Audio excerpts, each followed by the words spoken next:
옛날 예루살렘 근처에 두 형제가 살고 있었다.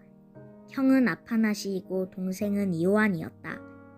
그들은 도시에서 그리 멀리 떨어져 있지 않은 산속에서 살며 사람들이 주는 것으로 살아가고 있었다.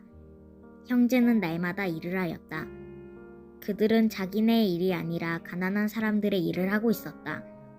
일에 지친 사람들, 병자들, 고아와 과부들이 있는 데는 어디에나 가서 일을 하고 보수를 받지 않은 채 떠났다. 형제는 이처럼 따따로 일주일 동안 지내고 토요일 저녁에야 비로소 자기네 처소로 돌아왔다. 그들은 일요일만은 집에 남아 기도를 하며 이야기를 나누었다. 주의 천사도 그들에게로 내려와 그들을 축복했다. 월요일에 그들은 저마다 제 방향으로 헤어졌다. 이처럼 형제는 많은 세월을 살았으며 매주 주의 천사는 그들에게로 내려와 그들을 축복했다. 어느 월요일 일을 하러 집에서 나와 저마다의 방향으로 갈리려고 했을 때 형 아파낫이는 사랑하는 아우와 헤어지는 것이 서운해 걸음을 멈추고 뒤를 돌아보았다. 이호안은 고개를 떨어뜨리고 제 방향으로 걸으며 뒤돌아보지도 않았다. 그러나 이호안도 갑자기 걸음을 멈추고 무엇인가를 보기라도 한 듯 손으로 이마를 가리고 저편을 찬찬히 바라보기 시작했다.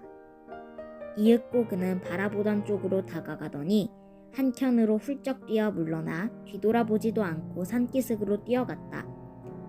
그리고 그는 사나운 짐승에게 쫓기기라도 하듯 이 산 위로 올라가기 시작했다. 아파낫이는 이상하게 생각하고 그곳으로 되돌아가 자기 동생이 무엇 때문에 그렇게 놀랐는지를 알아보려고 한다. 그는 더 가까이 다가가 무엇인가 햇빛이 반짝이고 있는 것을 보았다. 가까이 다가가자 마치 말로 되어 부어놓기라도 한 듯 금덩어리가 풀 위에 놓여 있었다. 아파낫이는 금을 보고 놀란 것은 말할 것도 없지만 아우가 훌쩍 뛰어 물러나 도망친 것에 더더욱 놀랐다. 무엇에 놀라 무엇 때문에 저렇게 도망친 것일까? 아파낫이는 생각했다. 죄는 금에 있는 것이 아니라 사람에게 있다. 금은 죄를 만들 수 있지만 선을 만들 수도 있다. 이 금으로 얼마나 많은 고아며 과부들을 먹여 살릴 수 있고 얼마나 많은 헐벗은 사람들을 입힐 수 있으며 불구자와 병자들을 얼마나 많이 고칠 수 있는가? 우리들은 지금 사람들이 위하여 더 많은 일을 할 수 있다. 아파낫이는 이렇게 생각하고 이러한 모든 것을 동생에게 말하려고 하였으나 이호안은 어느새 멀리 떠나버려 저 멀리 다른 산에서 조그만 모습으로 보일 뿐이었다. 아파낫이는 옷을 벗어 던지고 가져갈 수 있을 만큼의 금을 그 속에 긁어넣어 어깨에 짊어지고 도시로 날랐다. 객주 집에 다다라 객주에게 금을 맡기고 나머지 금을 가지러 갔다.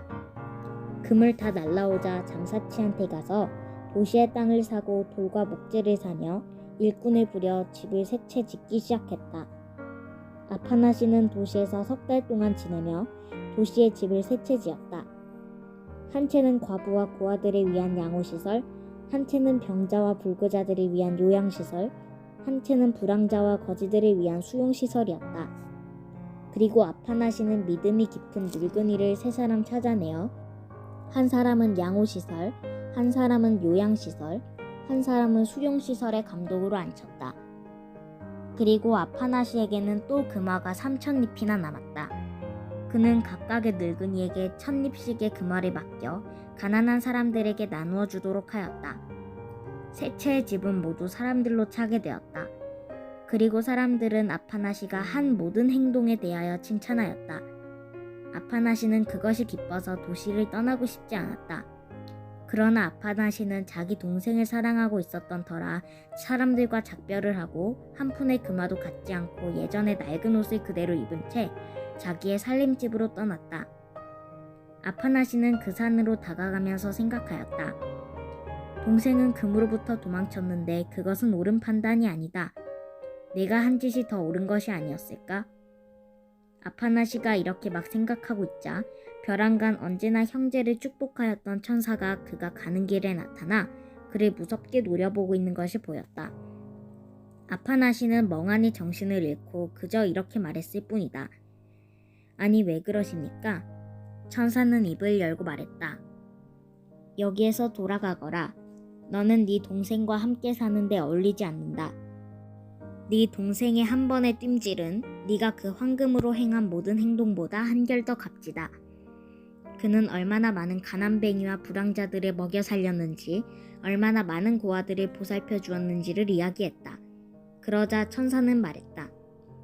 그것은 너를 유혹하려고 그 황금을 놓았던 악마가 너에게 그런 말을 가르친 것이다. 그러자 그때 그의 양심이 아파나시의 눈을 뜨게 했다.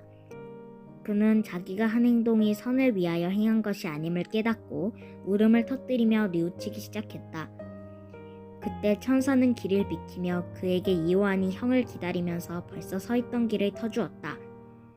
그런 뒤로 아파나시는 황금을 뿌렸던 악마의 꿰매 빠지지 않았다. 그리고 신과 사람을 위하여 일을 할 수 있는 것은 황금에 의하여서가 아닌 오직 노동에서 오는 것임을 깨달았다. 그리하여 두 형제는 예전처럼 살게 되었다.